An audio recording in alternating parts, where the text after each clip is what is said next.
تھوڑی دیر کے لیے ہو، یہ اتنا مفید ہے، یہ اتنا فائدہ مند ہے، جس طرح یہ سمجھیں کہ کوئی شخص حوادث کے سبب، کوئی شخص دائیں بائیں کے معاملات کے غلبے کے سبب وہ پلیتیوں سے بچھڑ گیا ہو، آلودگیوں میں پوری طرح گر گیا ہو، کسی طرح پاک نہ ہو سکتا ہو، اچانک اسے کہیں سے ایسا دھکا لگے کہ وہ کسی کلزم میں جا پڑے، کسی بحر بے کنار میں جا گرے اور سمندر کی گہرائیوں میں اس کے جسم کو غوطے لگے، نتیجہ کیا ہوگا؟ اب اسے پاکی دینے کی ضرورت نہیں، سمندر کے غوطوں نے اسے پاک بھی کر دیا ہے اور اسے عبادت کے قابل بھی بنا دیا ہے۔ تو یہ عرش کی حاضری کلزم رحمت و بخشش میں غوطہ زنی ہے، لہذا جب بھی آپ کو موقع ملے عرش مسعود کے لیے اپنی حاضری کو یقینی بنایا کریں، اور اس کے لیے دعوت کا انتظار نہ کریں۔ عرش کی دعوت کیا ہے؟ دل میں ارادے کا بن جانا اس بات کی دلیل ہے کہ صاحب مزاج نے بلا لیا ہے، صاحب فیض نے فیصلہ کر دیا ہے کہ آجا، تو بھی میری نظروں میں ہے، تیرا بھی میرے پاس حصہ رکھا ہوا ہے۔ اس واسطے دنیا داروں کی طرح اسے کسی فون کال کا انتظار نہیں کرنا چاہیے، اسے کسی کارڈ کے آنے کا انتظار نہیں کرنا چاہیے، کسی اشتہار کے آنے کا انتظار نہیں کرنا چاہیے، کسی بلانے والے کے بلانے کا انتظار نہیں کرنا چاہیے۔ جب بھی اللہ کے ولی کی بارگاہ میں حاضری کا موقع ملے تو سمجھو کہ اس موقع کا جو دل میں ارادہ بنا ہے یہ ولی کی توجہ ہے اور میرے رب کی رضا ہے کہ یہی ہے وہ بندہ جسے خیر و برکت کی خیرات کثیر نصیب ہونے والا ہے۔ اس واسطے اس خیر کو سمیٹنے کا ایک خاص طریقہ ہے، اور وہ طریقہ کیا ہے؟ وہ طریقہ ہے اللہ کے ذکر کا۔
ہیں جو مرید ہونے کے بعد مرتد ہو جاتے ہیں اور اپنے پیر سے منہ پھیر کر دین اور دنیا کی ذلت ان کے مقدر ہو جاتی ہے۔ پھر ایسوں کو پتہ نہیں چلتا کہ ان کی بدبختی کی کیا حد ہے، ان کی بدبختی کی کوئی حد نہیں رہتی۔ اس سے بڑی کیا بدبختی ہے کہ گرباد فقر پھر سکے دنیا ہوا فقیر، گرباد فقر پھر سکے دنیا ہوا فقیر، کم بخت پاک ہو کے پلیدوں میں گر گیا۔ اس واسطے میرے صاحب ذکر کو کبھی نہ بھولو۔ بعض ایسے بدبخت ہوتے ہیں جو مرید ہونے کے بعد مرتد ہو جاتے ہیں اور اپنے پیر سے منہ پھیر کر دین اور دنیا کی ذلت ان کے مقدر ہو جاتی ہے۔ پھر ایسوں کو پتہ نہیں چلتا کہ ان کی بدبختی کی کیا حد ہے، ان کی بدبختی کی کوئی حد نہیں رہتی۔ اس سے بڑی کیا بدبختی ہے کہ گرباد فقر پھر سکے دنیا ہوا فقیر، گرباد فقر پھر سکے دنیا ہوا فقیر، کم بخت پاک ہو کے پلیدوں میں گر گیا۔ اس واسطے میرے صاحب ذکر کو کبھی نہ بھولو۔ اور کس کے ساتھ؟ اور کس کے ساتھ؟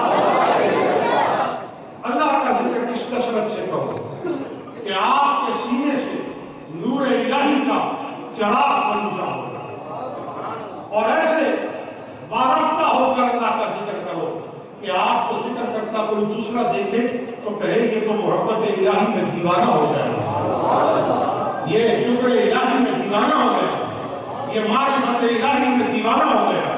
ذرا اس کا تصور کراؤ اور منظر کشی کرو۔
روحانی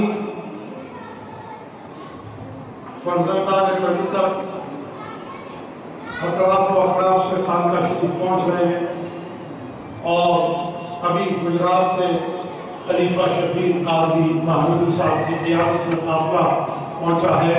اللہ کریم ان کے قدم قدم پہ درجات کو بلند فرمائے۔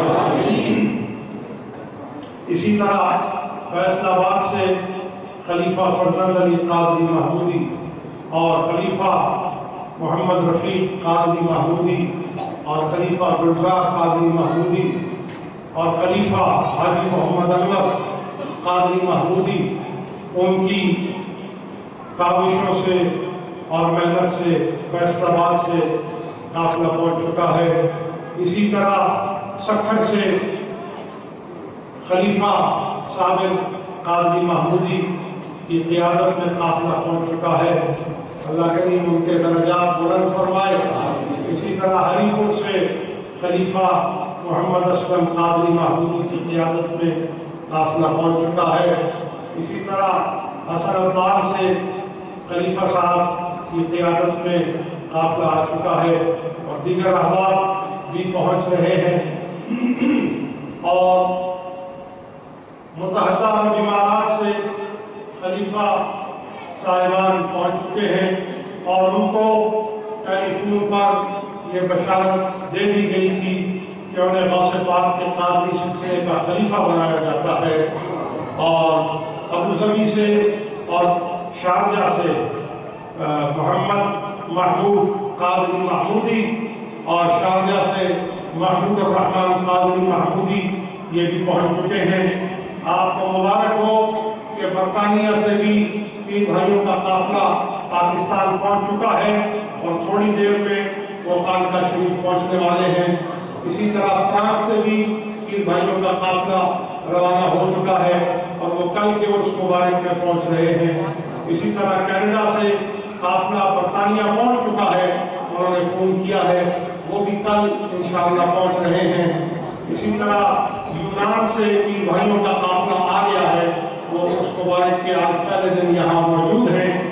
اور اسی طرح جرمنی سے سجاد گل صاحب وہ پہنچ گئے ہیں، اور وہ پرسوں انشاءاللہ اپنے جرمنی کے قافلے کے ساتھ خانقاہ شریف کی دعا کی نشست میں شامل ہوں گے۔ اور امریکہ سے حاجی راحت صاحب اور حاجی ابراہیم صاحب اور حاجی نذیر صاحب یہ کیلیفورنیا سے جو ہے پہنچ چکے ہیں، کراچی میں ہیں، اور کراچی سے وہ اور ڈاکٹر صاحب ان کے ساتھ جو ہے وہ بھی پہنچ رہے ہیں۔ اور آخری آپ کو خبر یہ ہے کہ انشاءاللہ تعالیٰ عرس شریف میں پہلی بار ہندوستان سے بھی قافلہ اس وقت پاکستان کا بارڈر کراس کر کے داخل ہو چکا ہے، اور ہندوستان سے علماء اور مشائخ کو بھی دعوت دی ہے، اور وہ ان کو خصوصی طور پر ہم حکومت پاکستان کا شکریہ ادا کرتے ہیں۔ خصوصی طور پر میں وزیر داخلہ رحمان ملک صاحب کا شکریہ ادا کرتا ہوں، اور منسٹری آف انٹیریئر کے وہ تمام لوگ جو سیکشن آفیسر 1 سیکشن آفیسر 2 جو انڈیا کو ڈیل کرتے ہیں، میں ان سب کا شکریہ ادا کرتے ہوئے ان کے لیے دعا کرتا ہوں۔ اور پنجاب کے انفارمیشن ٹیکنالوجی کے صوبائی وزیر جناب فاروق گرکی صاحب، ان کا میں شکریہ ادا کرتا ہوں کہ انہوں نے انڈیا کے وفد کے ویزا کو جاری کرنے میں جو مدد کی ہے، اور خصوصیت کے ساتھ ہمارے آل راؤنڈر کرکٹر اور پاکستان کے جو چیمپئن ہیں سلیم ملک صاحب، ان کا بھی شکریہ ادا کرتا ہوں، اور ان کے لیے دعا کرتا ہوں کہ انہوں نے انڈیا کے لیے پاکستان کے ویزے میں جو مدد کی ہے، اللہ کریم ان کے درجات بلند کرے۔ اور انڈیا سے آنے والا وفد جو ہے ابھی وہ انڈیا کا بارڈر کراس کر کے پاکستان میں داخل ہو چکا ہے، اور آپ کے تین بھائیوں کا ایک بہت بڑا وفد وعدہ بارڈر پر ان کا استقبال کر چکا ہے۔ اور اس دفعہ کے عرس مبارک میں برطانیہ سے اور انڈیا سے اور فرانس سے، جرمنی سے، امریکہ سے، یونان سے اور متحدہ عرب امارات سے احباب اس وقت عرس مبارک میں شرکت کے لیے جو پہنچ رہے ہیں، اور پاکستان کے اطراف و اکناف سے، کشمیر سے لے کے تورخم تک اور کراچی سے لے کر تمام شمالی علاقہ جات تک کے لوگ، اور ادھر کوئٹہ بلوچستان تک کے لوگ احباب اس میں شامل ہو رہے ہیں۔ اور جمعیت علماء پاکستان کا وفد، بہت بڑا وفد، وہ انشاءاللہ کل رات دربار شریف پہنچ رہا ہے، اور پرسوں اس کی اختتامی نشست میں وہ شمولیت کرے گا۔ اور آپ کو مبارک ہو کہ آپ کے پیر خانے کی علمی کاوشیں، دینی کاوشیں، علماء کرام نے اس کا اعتراف کرتے ہوئے آپ کے اس دعاگو کو جمعیت علماء پاکستان کا چیئرمین چن لیا ہے۔ میں نے انہیں کہا ہے کہ میں تو بغیر عہدے کے بھی کام کر رہا ہوں، مجھے چندہ اس کے لیے فرصت بھی نہیں ہے اور اس کی ضرورت بھی نہیں ہے، لیکن انہوں نے کہا نہیں، ہم چاہتے ہیں کہ جس طرح آپ نے 4-5 سال میں سینکڑوں ہزاروں کی تعداد میں مشائخ کو اکٹھا کیا ہے، ہم چاہتے ہیں اسی طرح اہل سنت میں بھی دوبارہ تازہ روح پھونک دی جائے. اور پھر یہ 2 ہفتے پہلے انہوں نے فیصلہ کیا، میں نے ان سب کے فیصلے کو قبول کیا اور قبول کر کے پچھلے 2 ہفتے سے ایک دن آرام نہیں کیا اور ملک گیر دورہ کیا اور جمعیت علماء پاکستان کو پھر سے منظم کیا اور اس کے وجود میں نئی روح پھونکی حضرت صاحب کی خصوصی توجہ سے. اور میری کاوشوں سے جمعیت علماء پاکستان میں 200 مشائخ شامل ہو گئے اور تقریباً 300 سے زیادہ علماء جمعیت علماء پاکستان کے پلیٹ فارم پہ اکٹھے ہو گئے ہیں. اور انشاءاللہ تعالی میں نے جمعیت علماء پاکستان والوں کو کہا ہے کہ آپ کی پارٹی سیاسی پارٹی ہے، میں سیاسی آدمی نہیں ہوں اور نہ مجھے سیاست کا شوق ہے اور نہ کبھی سیاست میں جانا پسند کروں گا.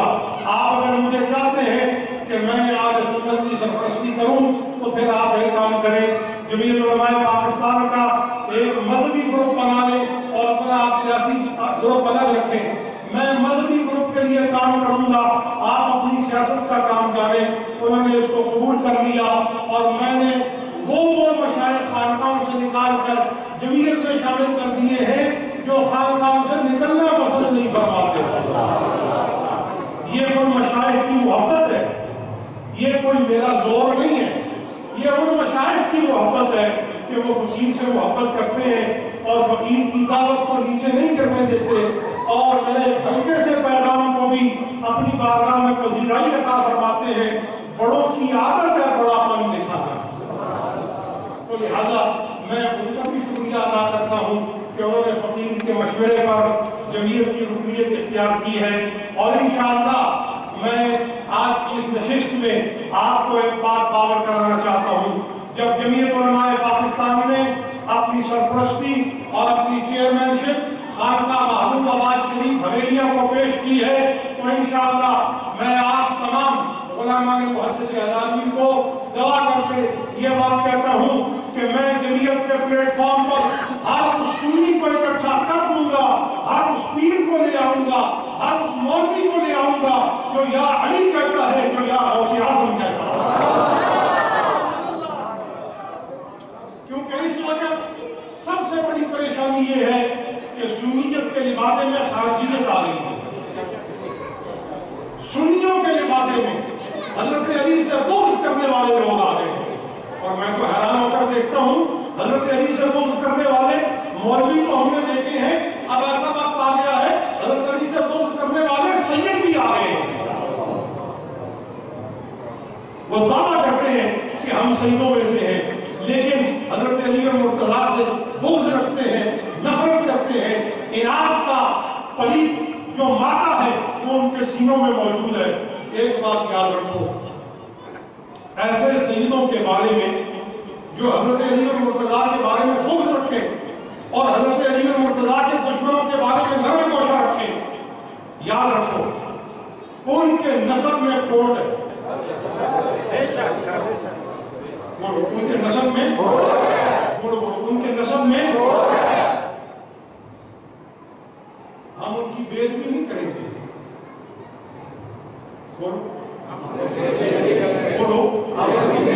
کیونکہ یہ تو ہم نے سیکھی نہیں،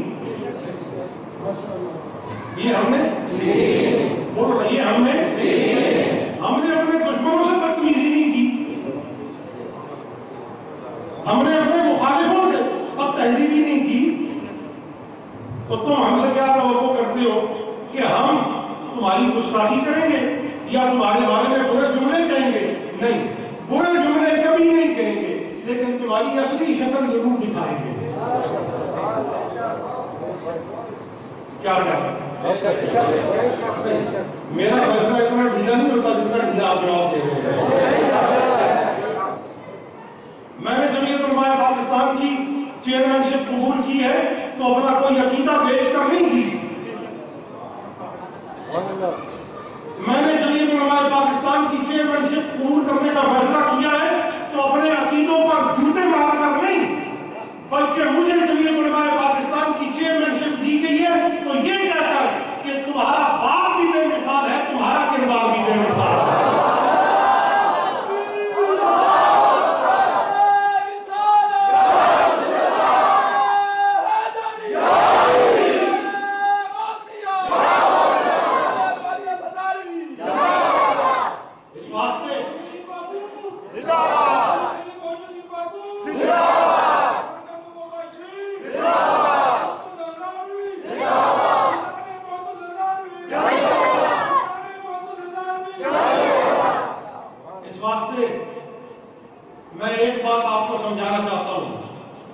مجھے اور کچھ نہیں پتا کہ کون صحیح ہے کون غلط ہے، ہاں مجھے ایک بات کا بڑا پکا 110% یقین ہے کہ میرے محدث ہزاروی سے پڑھ کر سچا کوئی نہیں ہے۔ محدث ہزاروی نے لکھا تو بے مثال لکھا، بولا تو بے مثال بولا، نسبت حاصل کی تو بے مثال نسبت۔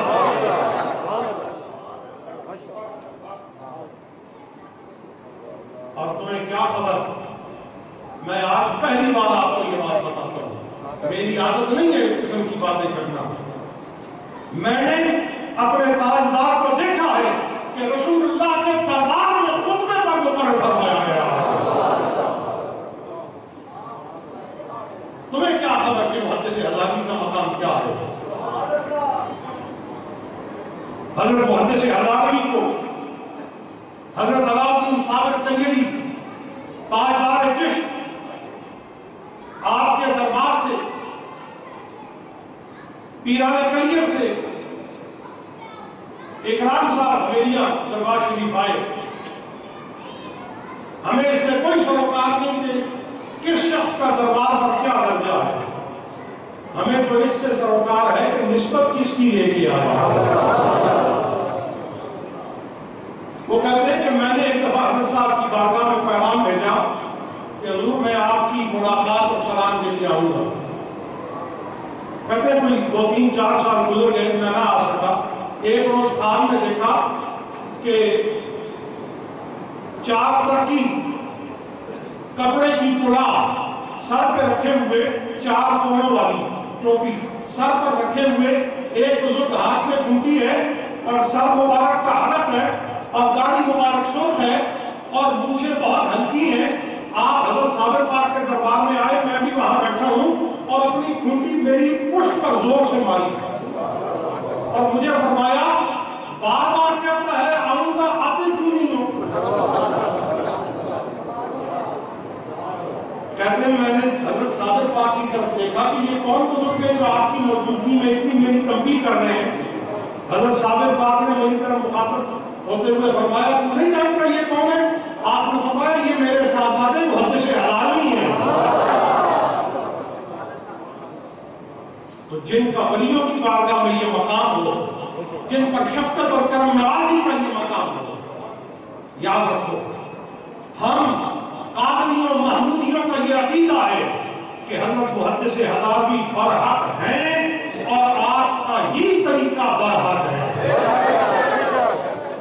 لیکن حضرت محدث ہزاروی کے طریقے کا نام کیا ہے یہ بڑی غلط فہمی ہے لوگوں کو۔ بعض لوگ یہ سمجھتے ہیں کہ حضرت محدث ہزاروی کے فطری عقائد کیا تھے۔ حضرت محدث ہزاروی کے عقائد اصلاً عقائد امام اعظم ابو حنیفہ تھے۔ حضرت محدث ہزاروی وہ حنفی تھے کہ حنفیوں میں کوئی ان کی مثال نہیں پیش کر سکتا۔ اس لیے ایک بات یاد رکھو، میرے اور آپ کے شہنشاہ حضرت محدث ہزاروی نے اس وقت سنیت کے چراغ کے گرد ہاتھ رکھا، اس وقت سنیت کی شمع کے گرد ہاتھ رکھا جب خارجیت اور ناسبیت کی ہوا کے تھپیڑے اس شمع کو بجھانا چاہتے تھے۔ سنت مصطفیٰ کی اور جماعت مصطفیٰ کی اس شمع کو طوفان میں جس نے بچا کر فروزہ رکھا ہے اور اس شمع کو مصباح مہیا کیا ہے اور اس کی مشعل کو نور سے ہمکنار رکھا ہے، اس بے مثال مجاہد پر امام برحق کا نام محدث ہزاروی کی ذات ہے۔ اس واسطے حضرت محدث ہزاروی کا طریقہ اہل سنت و جماعت ہے۔ ہمارا طریقہ ہمارا طریقہ آج کل جو لوگ ٹھیکیدار ہو گئے نا، کہتے ہیں یہ سنی نہیں ہے۔ پہلی بات یہ کہ تو بتا تو سنی کہاں سے ہے؟ تجھے کس نے یہ پرمٹ ایشو کیا کہ تو لوگوں کو سنی غیر سنی بناتا پھرے؟ سنی وہ ہوتا ہے جو ابو بکر سے بھی محبت کرے، عمر سے بھی محبت کرے اور علی سے بھی محبت کرے،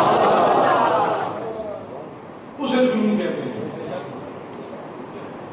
اور سنی وہ ہوتا ہے جو حضور کا ادب رکھے، ادب والا کون؟ بولو بولو۔ اب بتاؤ جو یہ کہے آل بیت اطہار کے ائمہ کو، جو ائمہ دین ہیں، آل بیت اطہار کے ائمہ جو ہمارے مذہب کے اماموں کے بھی پیر اور استاد ہیں، ان کے بارے میں ایسے ایسے سنیت کے دعوے دار جو کہتے تھے ائمہ اہل بیت کو مراشدوں کے امام ہیں۔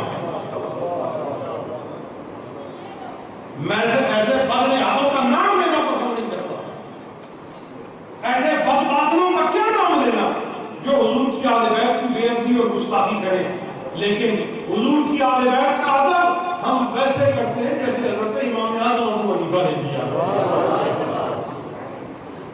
اس واسطے پیارے صاحب بحمداللہ تعالی آپ کو مبارک ہو کہ اہل سنت و جماعت کی قیادت آپ کے پیر خانے کے پاس واپس آ رہی ہے، اور بحمداللہ تعالی ہم اہل سنت و جماعت کو ہر پلیٹ فارم پر منظم کریں گے، اور جس دن جمعیت علماء پاکستان کے پلیٹ فارم پر ہم نے شمولیت کا فیصلہ کیا اور اعلان ہوا اور جمعیت کے لوگوں نے آ کے مجھے دعوت دی کہ میں جمعیت میں شامل ہوں، تو میں نے حضور کی امت کی مفاد کی خاطر، میں نے حضور کی امت کے اتحاد کی خاطر یہ فیصلہ کیا ہے، ورنہ مجھے کسی شہرت کی ضرورت نہیں۔ جس شخص نے دنیا کے 86 ملکوں کا سفر کیا ہو اور جس کے ہزاروں ارادت مند ہوں، لاکھوں لوگ مجھے پہچانتے ہوں، ہر حلقے میں میں جاتا ہوں، مجھے کسی تعارف کی ضرورت نہیں ہے، مجھے کسی بھی ساتھی کی ضرورت نہیں ہے، میں کسی جمعیت کے پلیٹ فارم سے اپنا قد بڑا کرنے کی مجھے کوئی ضرورت نہیں ہے۔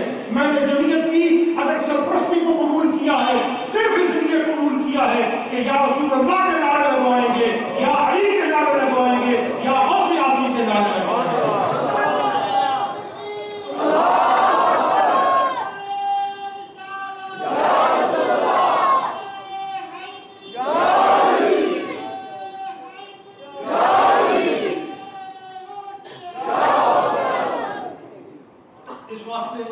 اسی دن جب جمعیت کے پلیٹ فارم پہ ہم اکٹھے ہوئے لاہور میں، تو میں نے اسی دن تمام خلفاء کو حکم دیا تھا کہ وہ فوری طور پہ جمعیت علماء پاکستان میں شامل ہو جائیں۔ یہ نیازی گروپ کی میں بات کر رہا ہوں، جمعیت علماء پاکستان نیازی گروپ کی، کیونکہ علامہ عبدالستار خان نیازی کا ہمارے دربار سے بڑا تعلق تھا۔ انہوں نے حضرت صاحب کے کہنے پر خلافت پہ کتاب بھی لکھی، وہ حضرت صاحب کے تیسرے میں بھی آئے،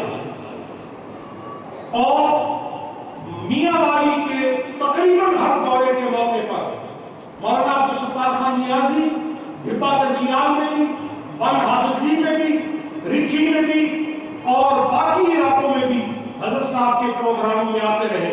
تو جنہوں نے ہمارے بزرگوں کی قدر کی ہے، ہمارے بزرگوں کو اپنا بزرگ مانا ہے، ہم بھی ان کی عزت کرنے کے لیے تیار ہیں۔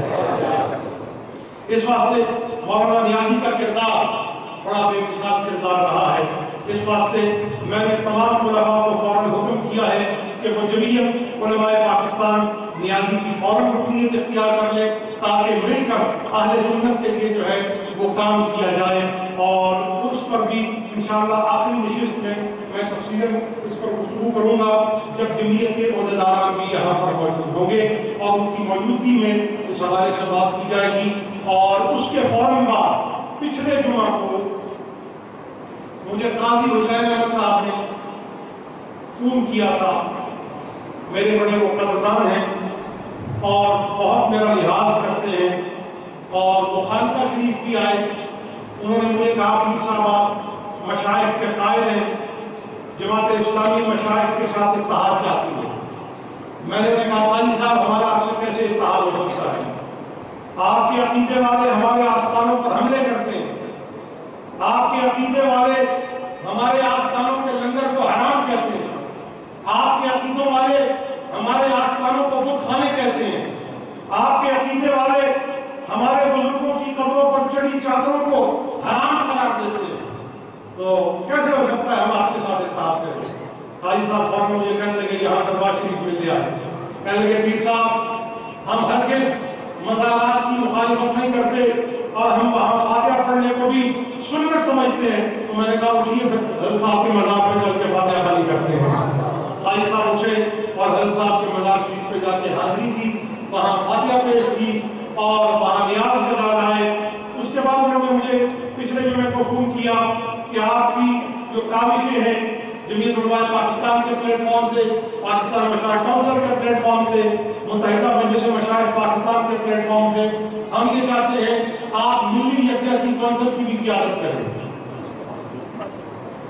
میں نے پھر تمام خلفاء سے رابطہ کیا، پاکستان میں بھی اور بیرون وطن بھی، کہ مجھے ملی یکجہتی کونسل اپنی قیادت کے لیے بلا رہی ہے، اور وہ چاہتے ہیں کہ ملی یکجہتی کونسل جس میں ملت اسلامیہ کے تمام فرقے موجود ہیں وہ بھی ایک پلیٹ فارم پہ اکٹھے ہوں، اور وہ چاہتے ہیں کہ مجھ سے اس میں کام کیا جائے۔ آپ کا کیا خیال ہے، مجھے جانا چاہیے کہ نہیں؟ تمام خلفاء نے مجھے یہ مشورہ دیا کہ جانا چاہیے۔ پھر چیدہ مریدین سے میں نے مشورہ کیا کہ آپ کا کیا مشورہ ہے، مجھے جانا چاہیے کہ نہیں؟ مجھے انہوں نے کہا جانا چاہیے۔ پچھلے جمعہ پر مریدین سے بھی اور دربار میں جتنے لوگ جمعہ پر موجود تھے ان سے بھی میں نے پوچھا، بتائیے مجھے ملی یکجہتی کونسل میں جانا چاہیے کہ نہیں؟ سب نے کہا جانا چاہیے۔ آپ سے میں پوچھتا ہوں، ابھی میں نہیں گیا، ان کا اجلاس ہو گیا ہے، میں نہیں گیا ابھی، انہوں نے مجھے کھانے پر بلایا، میں کھانے پر بھی ابھی نہیں گیا۔ آپ سے پوچھتا ہوں، ملی یکجہتی کونسل میں مجھے جانا چاہیے؟ اچھا، میں آپ کے فیصلے کا بہت احترام کرتا ہوں، لیکن میں کسی نشست میں اس کا فیصلہ کرنے لگا ہوں۔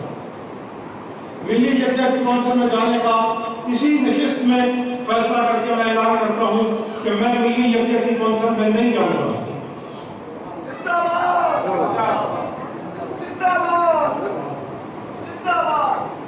اس کی وجہ میں یہ مناسب نہیں سمجھتا جہاں میرے مصطفیٰ کے علم پر اعتراض کرنے والے، جہاں حضور کی عظمت پر باتیں کرنے والے، جہاں صدیق اکبر پر باتیں کرنے والے، جہاں فاروق اعظم پر باتیں کرنے والے اور میرے بابا علی المرتضیٰ پر باتیں کرنے والے، جن دشمنوں غداروں کو وہاں بٹھایا جائے میں بھی ان کے ساتھ بیٹھوں، تو میں نہیں سمجھتا کہ میں علی اور مصطفیٰ اور ابوبکر و صدیق کے ساتھ وفا کرنے والوں میں شامل ہوں گا۔ اس لیے میرا یہ فیصلہ ہے کہ میں ملی یکجہتی کونسل میں نہیں جاؤں گا۔ اب میں آپ سے پوچھتا ہوں، آپ میرے اس فیصلے میں میرے ساتھ ہیں؟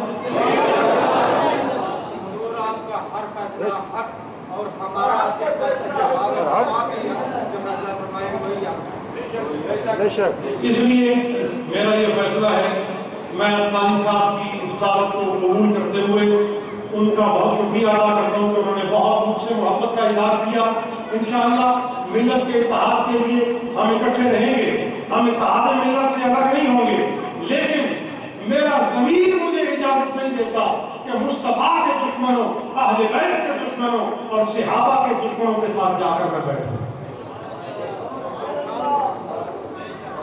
کیوں کہ کب تک ہم یہ کہتے تھے کہ مولانا نورانی نے اہل سنت و جماعت کا بیڑا غرق کیا ہے، اور انہوں نے ہر اس شخص کو آگے کیا ہے جس کی ہجرت سے پہلے انڈیا میں بنیادیں ہیں۔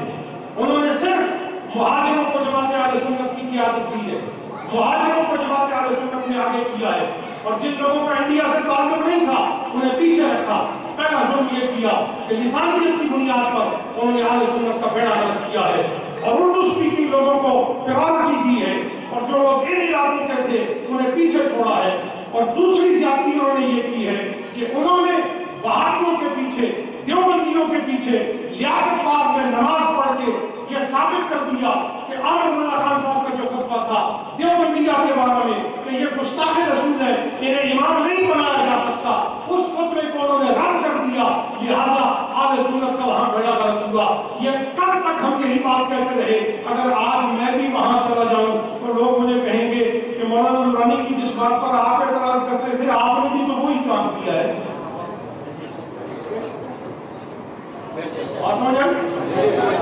میں مولانا نورانی سے کوئی نفرت نہیں کرتا، میں بڑی عزت کرتا ہوں ان کی، میں بڑا احترام کرتا ہوں ان کا، لیکن اختلاف کرنے کا تو حق ہے نا۔ دیکھو اختلاف کا یہ مطلب نہیں کہ آپ کسی کو پسند ہی نہیں کرتے۔ میں مولانا نورانی کو بہت پسند کرتا ہوں، ان کی بڑی خدمات ہے، میں ان کی خدمات کا اعتراف کرتا ہوں، لیکن اہل سنت کے ساتھ جو زیادتی ہوئی اس کا تذکرہ کرنا تو ضروری ہے نا. تو اس لیے میں سمجھتا ہوں کہ اگر ایسے پلیٹ فارم پر جا کر میں بیٹھ گیا تو ان میں اور مجھ میں کوئی فرق اس لیے آپ سب احباب نے مجھے رائے دی کہ مجھے جانا چاہیے.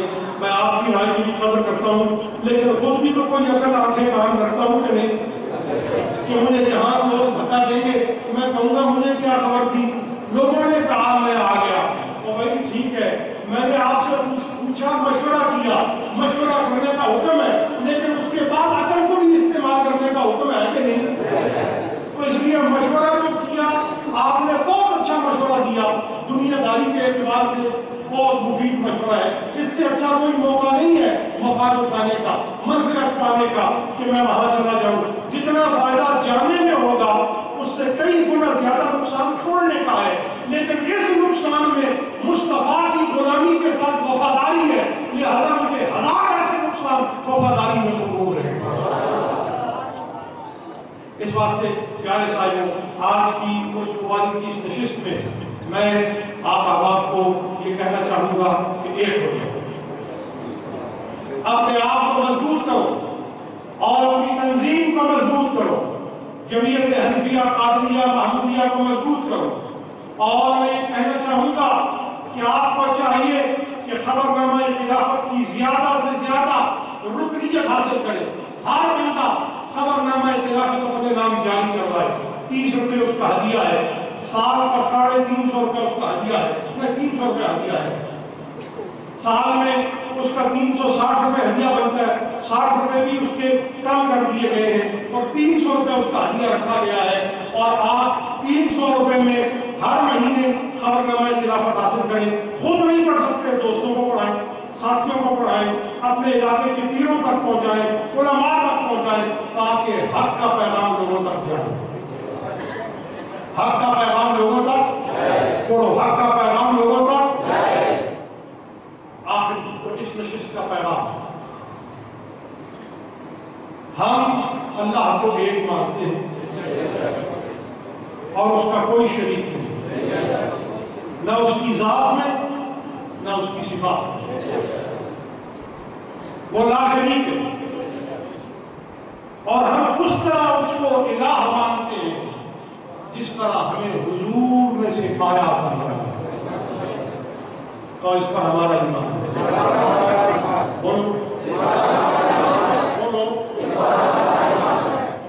قرآن اللہ کی آخری سچی کتاب اور کائنات کی نجات اور ہدایت کے لیے دستور ہے. اور اس پر ہمارا ایمان ہے اور اس پر ہمارا ایمان ہے.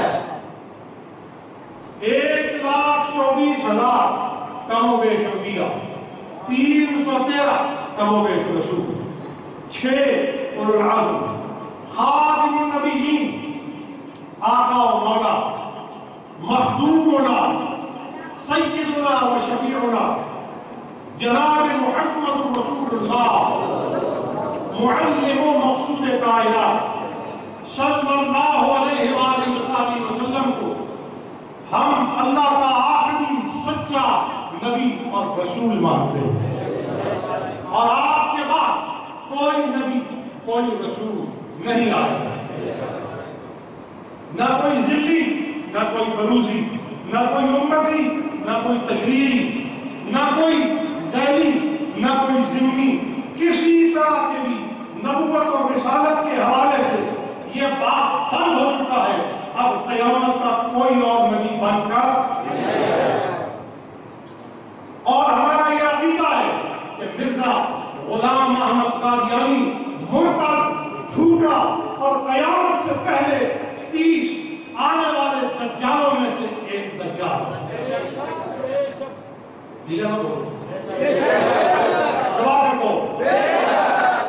اور ہمارا یہ عقیدہ ہے کہ قادیانی ایک مرتد فرقہ اور باطل قوتوں کا کاشتہ، امت مسلمہ کے اتحاد کو پارا پارا کرنے والا فتنہ ہے.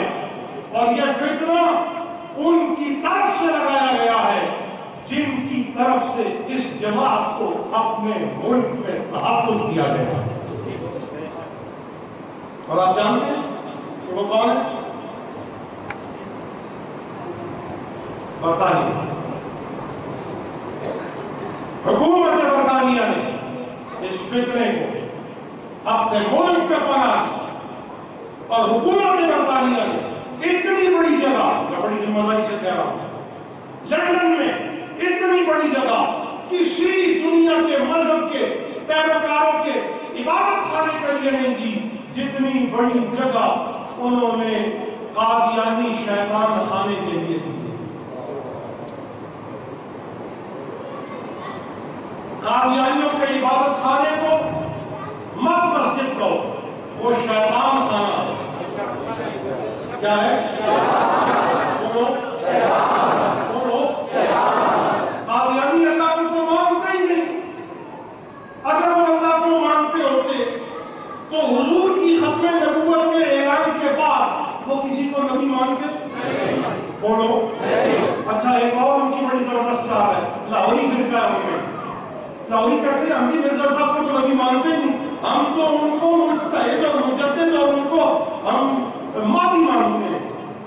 اس لیے ہمیں تو آپ کو بتا دینا کہ ہم انہیں یہ کہتے ہیں یہ چالاکی جاتے کسی اور کے ساتھ کرنا جس کی اگر کامنا کرتی ہو. تم جس مرزے کو مادی اور جس مرزے کو مجدد اور جس مرزے کو ریفارمر کہتے ہو وہ مرزا خود کہتا ہے میں نبی ہوں. جی تو بات سمجھ آئی کہ نہیں؟ یہ ایک گروہ نکالا ہے. میں کہوں گا نبی تو کہنا کہ یہ مجتہد اور مجدد ہے. شاید کوئی میری بات میں پھنس جائے، شاید کوئی تیری بات میں پھنس جائے. کہو مومن نہیں پھنسنے والا. مومن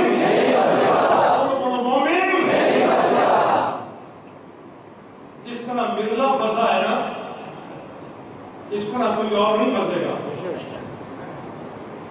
اور مرزا پھنسا بھی کیوں ہے؟ اور اس کی ماں کا نام ہی گسیٹی تھا. کیا نام تھا؟ حضرت صاحب سے کسی نے پوچھا کہ یہ نام کیوں گسیٹی ہے؟ آپ نے فرمایا نہیں جانے کس نے گسیٹی، لیکن کوئی وجہ تھی اسی لیے گسیٹی. جس شخص کا یہ نام ہو بزرگوں کے حوالے سے، یہ پہچان ہو ان کے بزرگوں کے حوالے سے، ان کے بڑوں کے حوالے سے، یہ سارا شجرہ ہی بنتا ہے. سیالکوٹ کی ایک محمدی بیگم مسلم خاتون اسے پسند آ گئی اور اس کے ماں باپ کو کہا اس کا نکاح فوراً مجھ سے کر دو. الہی پر تو نے کر دیا ہے اور ساتھ ہی یہ بشارت فرمائی ہے اگر تم اس کا نکاح مجھ سے نہیں کرو گے تو جس کے ساتھ کرو گے وہ 2 سال میں کوڑ کی بیماری سے مر جائے گا. نتیجہ ادھر نکلا وہ جس سے انہوں نے بیماری شادی کر کے دی وہ تو سلامت رہا، مرزا صاحب 2 سال کے اندر کوڑے ہو کے مر گئے. یہ جھوٹوں کا فرقہ ہے، مرتدوں کی جماعت. اس لیے قادیانیوں کے ساتھ ہمارا کوئی تعلق نہیں. اور قادیانیوں کے ساتھ ہمارا قادیانی کی اگر دکان ہو اس سے سودا نہیں لینا. میں نے پیلی بات کرتا ہوں ہاتھ کھڑا سے بات اور قادیانیوں سے سودا نہیں لیں گے. شہزان قادیانیوں کی پیداوار ہے، ان کی مصنوعات میں سے ہے اور شہزان کی کل کمائی قادیانیوں کے رقبہ جو مرکز ہے ان کا اس میں اشاعت کے لیے ان کی تبلیغ کے لیے جاتی ہے. بات کرو شہزان کی کوئی کمائی ملک کے اندر ملک کے باہر نہیں خریدے اور جو گھر میں پہلے سے خرید لی ہے اس کو ضائع نہیں کرنا کیونکہ اس کے پیسے آپ نے غلطی سے دے دیے اس کو اب استعمال کر دو. وہ پھینکنے سے قادیانیوں کا نقصان نہیں ہوگا، آپ کا نقصان ہوگا. ایک تو پیسے دیے دوسرا چیز پھینک دی اور یہاں پہلے فیصلہ کرنا تھا کہ نہیں دیتے. جو گھر میں پڑی ہوئی ہے وہ استعمال کر لو اور آئندہ وہ استعمال نہیں کرنا اور آئندہ وہ استعمال نہیں کرنا. اب یہ قادیانیوں کے حوالے سے تو بات ہو گئی مکمل.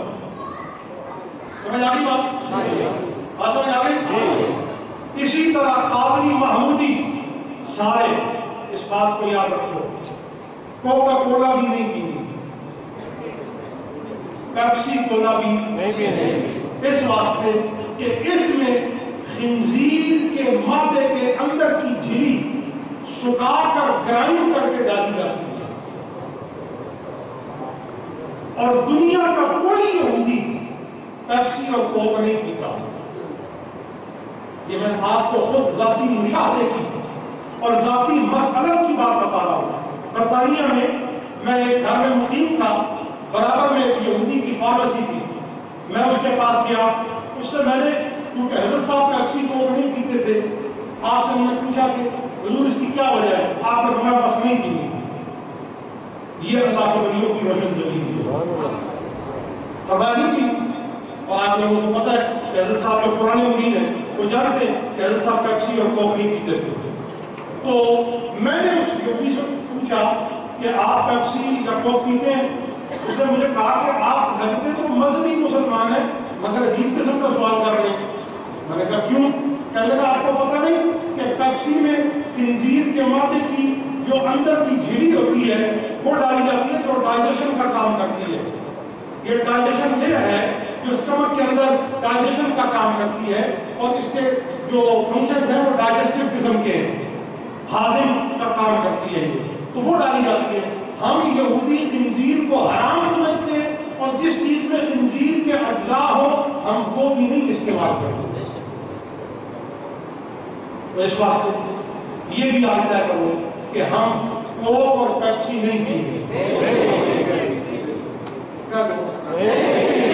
اپنے بچوں کو بھی، اپنے گھروں میں بھی، اپنی شادیوں پر بھی. اس واسطے یہ بات یاد ہے کیونکہ اگر لقمہ حلال کا نہیں ہے، ڈھونڈ حلال کا نہیں ہے، آپ ذکر نہیں جمع کرتے رہے، روزے رکھتے رہے، افطاری لقمہ یا حرام سے کیے تو روزے کا کیا فائدہ ہوگا؟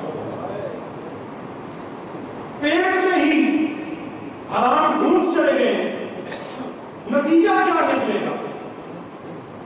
اچھا میں ویسے آپ سے ایک بات پوچھتا ہوں، مشورے کی بات. اگر شیطان کی پراڈکٹ استعمال نہیں کرو گے تو مر جاؤ گے؟ نہیں، جو مر جائے گا وہ نہ بولے.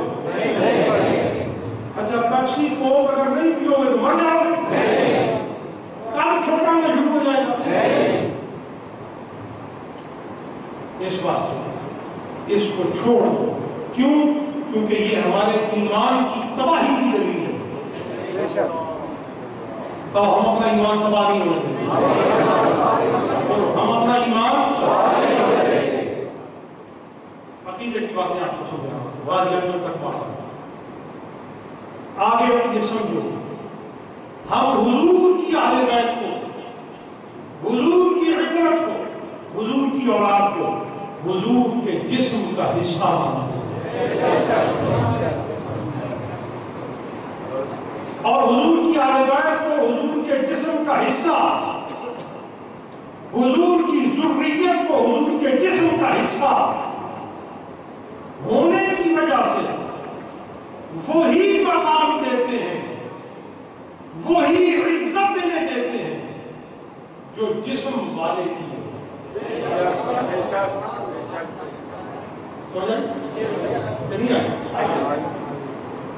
جسم کے ٹکڑے کی عزت کتنی ہوگی اور جتنی عزت جسم کی ہوگی؟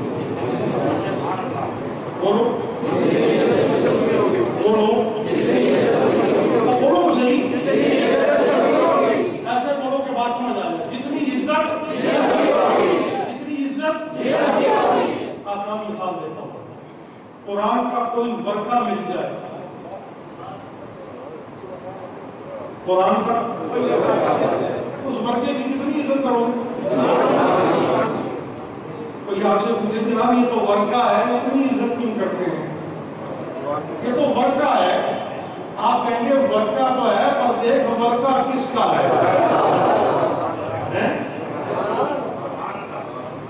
ورقہ ہونے میں کوئی شک نہیں ہے، ورقہ ضرور ہے، مگر پگلے دیکھ تو صحیح آنکھیں کھول کے اس ورقے پہ قرآن کی آیتیں لکھی ہیں اور قرآن کی آیتوں کا عزت اور ادب اور احترام کا معاملہ اہل سنت کے نزدیک کیا ہے؟ قرآن کے ورقے کبھی اتنا ہی ادب ہے جتنا پورے قرآن کا ادب کیا جاتا ہے. عجیب، یہ بات تو پھر کوئی جلدی سمجھ میں آنے والی تھی. تھوڑی سی معمے کے ساتھ یہ بات آپ کو سمجھاؤں. یہ تو قرآن کا ورقہ تھا نا، اس کا کا اتنا ادب کیا. اب ایک وہ چیز ہے جو قرآن کے ساتھ صرف لگی،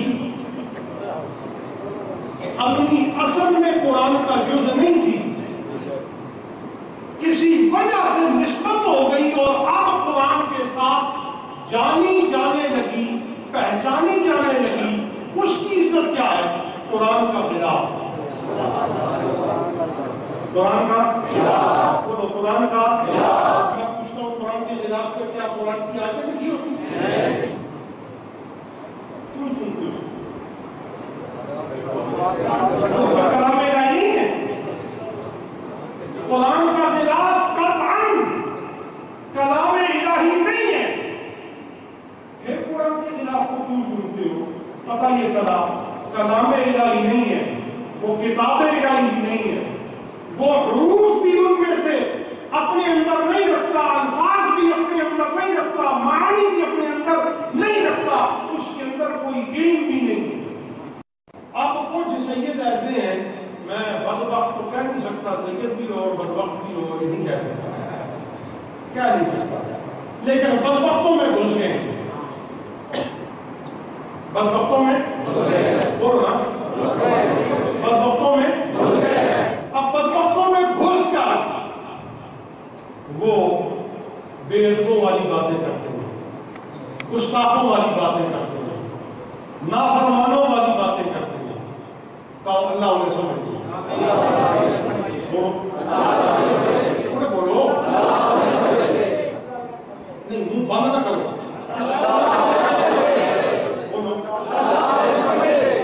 کسی کا منہ بند نہیں ہونا چاہیے. جس کو سمجھ نہیں آئی وہ بھی رکھو. اللہ انہیں کس بات کی سمجھتے ہیں کہ مصطفیٰ کے گھر کی بڑی عزت ہے. وہ مصطفیٰ کے گھر کی بڑی عزت ہے. اچھا، جو کہتے ہیں کہ سیدوں کا کوئی خاص درجہ نہیں ہے، بس میں ان سے پوچھتا ہوں کہ سیدوں کا سب سے چھوٹا بچہ جو ابھی 5 منٹ پہلے پیدا ہوا ہے، جب درود ابراہیمی نماز میں پڑھا جا رہا ہوتا ہے اللہم صلی علی محمد وعلی آل محمد، بتاؤ اس میں وہ 5 منٹ پہلے پیدا ہونے والا بچہ کی شامل ہے؟ بولو بات بے ادبی کی ہے لیکن سمجھانے کے لیے کرنی پڑے گی. وہ سید زادہ جو 5 منٹ پہلے پیدا ہوا ہے، جس کے جسم پر ماں کا خون بھی لگا ہوا مثال پر، جسم اس کا قریب ہے، ظاہر ہے، اس پہ خون لگا ہوا ہے، اس پر بھی نماز میں آل محمد پر درود پڑھتے ہوئے درود ہے کہ نہیں ہے؟ بولو تو اگر ایسے پر بھی درود ہے تو سمجھو مصطفیٰ کی شان کا عالم کیا ہوگا. اس واسطے پیارے صاحبو ہم رسول کی آل کی بھی تعظیم کرتے ہیں اور ہمارا یہ عقیدہ ہے حضور کی آل کے جوڑ کا کوئی نہیں، اور حضور کی آل کے جوڑ کا حضور کی آل کے برابر کا حضور کی آل کا ہمسر حضور کی آل کا کوفر، یہ بھی ہمارا عقیدہ ہے. اور حضور کے اصحاب جیسا بھی کوئی، اور حضور کے اصحاب جیسا بھی، اور حضور کے اصحاب جیسا بھی. ہم آل پر بھی قربان اور اصحاب پر بھی قربان، اور آل پر بھی قربان، ہم حضور کے صحابہ پر بھی قربان. لیکن حضور کے صحابہ پر قربان ہونے کا یہ مطلب نہیں ہے کہ جن لوگوں نے حضور کے صحابہ کے ساتھ ظلم کیا ہم صحابہ جیسا درجہ ان کو بھی دیں. جو صحابہ کے قاتل ہیں، جو صحابہ کو لعن طعن کرتے ہیں، جنہوں نے صحابہ کو گالیاں دی ہیں، جنہوں نے خلفائے راشدین کو گالیاں دی ہیں، ہمارا ان سے کوئی تعلق نہیں، اور ہمارا ان سے یہ کیسا تعلق ہوا کہ گالیاں دینے والے بھی قربان جائیں اور جن کو گالیاں دی ان پر بھی قربان جائیں. کہو اصغر ہم یہ ہے جو دشمنوں کے ساتھ بھی ملا ہوا ہے اور ادھر بھی گھسا ہوا ہے، ایسے کو کیا کہتے ہیں؟ قوم منافق۔ بولو بولو۔ جب آپ کو بات سمجھائی جا رہی ہو تو زبانوں کو بہت الگ کیا کرو، اس کو بولا کرو، اور یہ جو بات آپ کو بتاتا ہوں اس کو سمجھو۔ منافق سے بچو، منافق سے زیادہ بری چیز کوئی نہیں۔ کافر بھی بہت برا ہے، لیکن کافر سے زیادہ بدتر منافق ہے، کیونکہ کافر کا کفر تو ظاہر ہے، منافق نے اپنی منافقت چھپائی ہوئی ہے۔ اور امت مسلمہ میں منافقین کا سب سے بڑا طبقہ کون سا ہے؟ امت مسلمہ میں منافقین کا سب سے بڑا طبقہ خارجیوں کا۔ کن کا؟ بولو۔ اور حیران کن بات یہ ہے کہ بہت بڑا طبقہ ہے خارجیوں کا۔ کدھر ہے؟ ہر جگہ۔ کوئی ہم میں بھی گھسے ہوئے ہوں گے، اہل سنت میں بھی ہوں گے، دیوبندیوں میں بھی ہوں گے، وہابیوں میں بھی ہوں گے، اہل حدیثوں میں بھی ہوں گے، شیعوں میں بھی ہوں گے، تبلیغیوں میں بھی ہوں گے۔ اچھا یہ بڑا عجیب طبقہ ہے جو ہر جگہ ہے۔ ہاں یہی تو بات ہے، یہ گھس ہر جگہ جاتا ہے مگر کام اپنا ہی کرتا ہے۔ کام ان کا مشن کیا ہے؟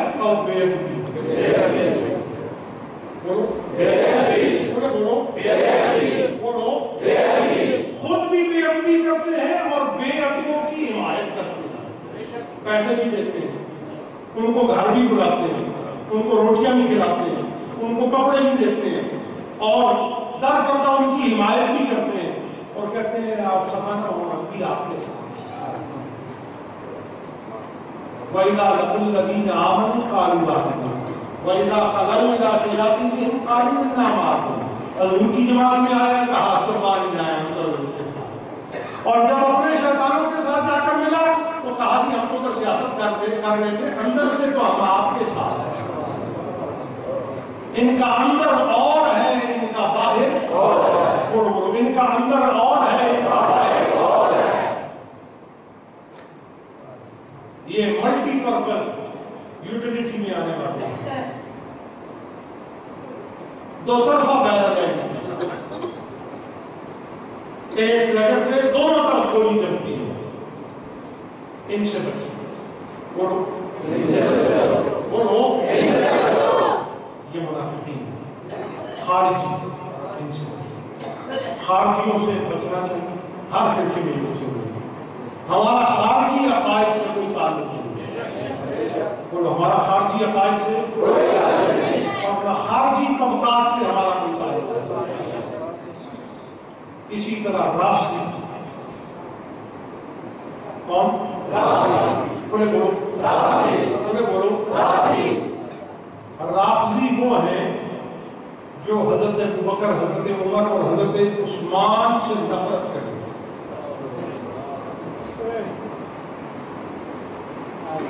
حضرت ابوبکر سے، حضرت عمر سے، حضرت عثمان سے نفرت کرتے ہیں، اور اپنی اس نفرت کو چھپانے کے لیے حب علی کا دعویٰ کرتے ہیں۔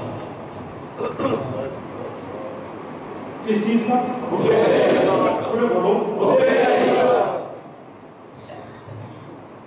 حب علی کا دعویٰ کرنا اور خلفائے ثلاثہ سے نفرت کرنا، اور پگلے تجھے کیا پتا کہ سیدنا علی اور مرتضیٰ نے اپنی حمایت سے حضرت ابوبکر کو مضبوط کیا، حضرت عمر کو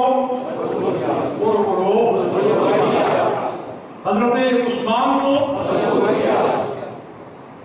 صرف مضبوط ہی نہیں کیا، حضرت ابوبکر صدیق پر جس وقت مشکل پڑی، مانعین زکوٰۃ سے لڑائی کا وقت آیا تو دلائل حضرت علی نے دیے۔ میں پوچھتا ہوں اگر حضرت علی حضرت ابوبکر صدیق کو برحق نہیں مانتے تھے تو ان کی خلافت کی مضبوطی کے لیے دلیلیں کیوں دے رہے تھے؟ اور رافضیوں کو سمجھ نہیں آئی، اور رافضیوں کو کہ حضرت عمر رضی اللہ تعالیٰ عنہ کے دور خلافت میں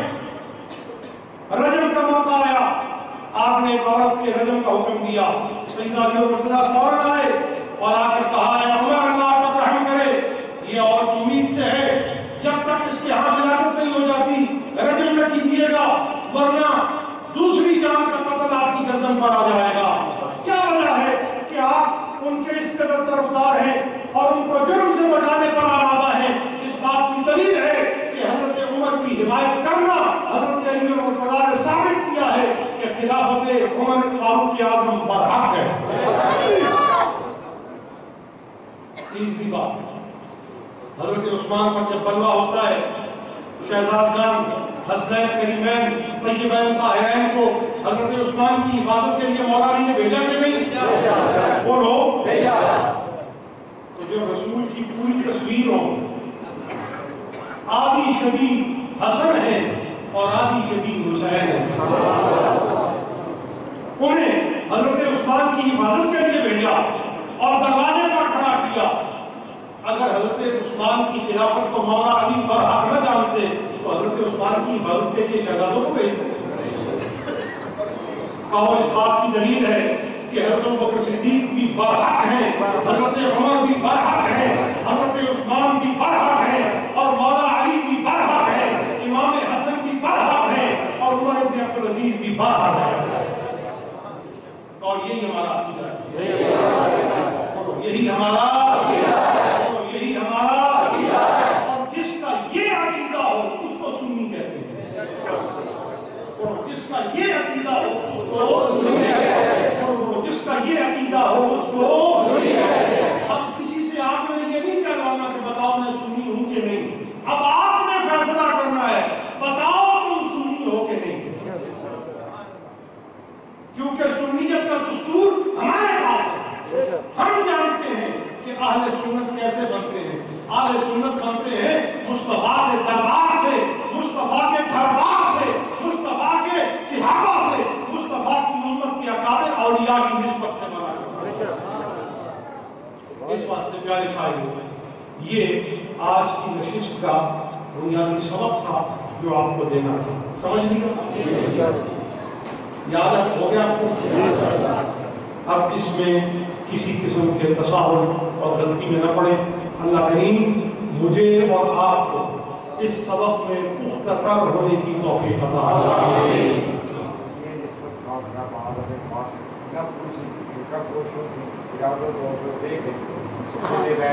احباب مبارک ہو کہ آج کی ہماری عرس مبارک کی اس نورانی نشست میں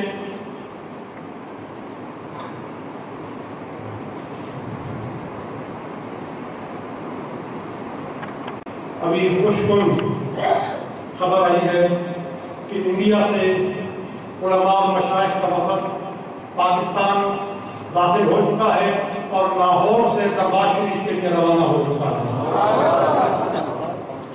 اور آپ کو انتہائی علمی اور روحانی خوشخبری ہے کہ آج کی ہماری اس پہلی نشست میں اسلام آباد سے چشتی، جعفری، رحمانی سلسلے کے شیخ حضرت پروفیسر پیر محمد شاہ سبطین شاہ جہانی چشتی، نظامی، کلیری، صابری ادام اللہ عزہ و شرفہ موجود ہیں، اور ہم یہ چاہتے ہیں کہ ان کی موجودگی کا فائدہ اٹھاتے ہوئے انہیں دعوت دی جائے کہ وہ تشریف لائیں اور حسب نقشہ نظم میں یا نثر میں اپنے خیالات کا اظہار کروائیں۔